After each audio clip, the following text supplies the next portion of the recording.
If you're trying to gain weight, eating food in a caloric surplus is one of the most important aspects of your plan.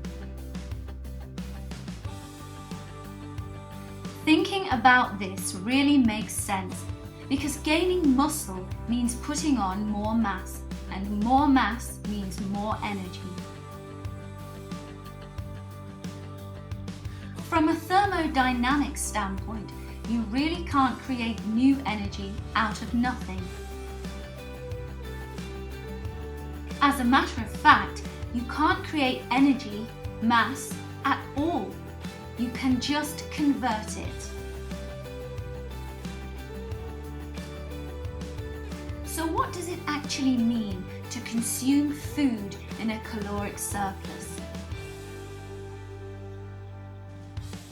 Well, it's quite simple.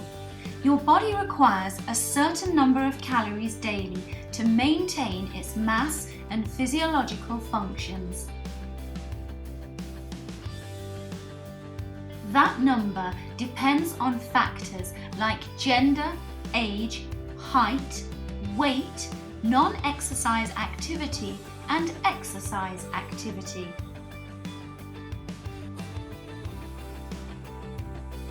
If you don't know what that number is for you yet, go to www.traininginthebay.com/macro-calculator to get a rough estimation. Now, once you have that number, you know a couple of things. Number 1, if you consume calories from food which are equal or very close to that maintenance number, your weight won't change. Number 2, if you consume less calories than that maintenance number, you will lose weight. And finally, if you consume more calories than that maintenance number, you will gain weight. Now, is a caloric surplus mandatory for gaining muscle? Well, not really. You can gain muscle at maintenance calories, and some beginners can even gain muscle during a caloric deficit. However, consuming food at a surplus will allow you to optimize and maximize the rate of your muscle and strength gains, while everything less than that would be suboptimal. Now, eating in a deficit may sometimes be really hard because at one point you're just digesting all the time. Here are our 2 best tips to help you create a sustainable gaining food plan. Number 1, eat separately. Many people who are in the game of bodybuilding will often mix foods and make immense big portions for the goal of gaining weight.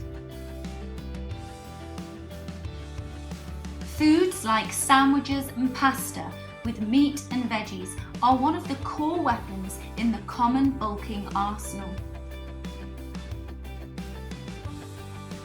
However, mixing foods and consuming all macronutrients all together in mixed bites may disrupt digestion and make you fuller quicker. This happens mainly because carbs, protein, and fats are chemically digested in different sections of your digestive system. The carbohydrates are digested in the small intestine, while protein and fats are mainly digested in the stomach. For this reason, in your meals, consuming your carbs, then veggies, and finally your protein may allow your stomach to feel better and make you easily consume bigger meals. Think of the protein as a finisher for every meal. That will seal the deal and make you satiated. Number 2, train hard.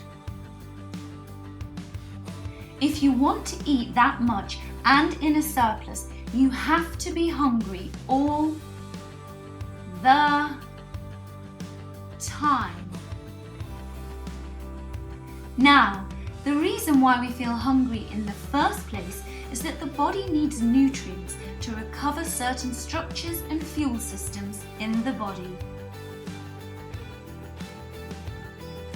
So what's the best way to get hungry in all the right ways for muscle building?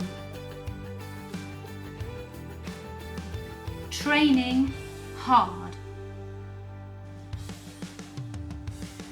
During heavy training sessions, you break down muscle protein, causing micro damage to the muscle fibers. You also use up the energy reserves of your muscles, and all of this combined sets off a flurry of reactions and signals, such as the hunger signal.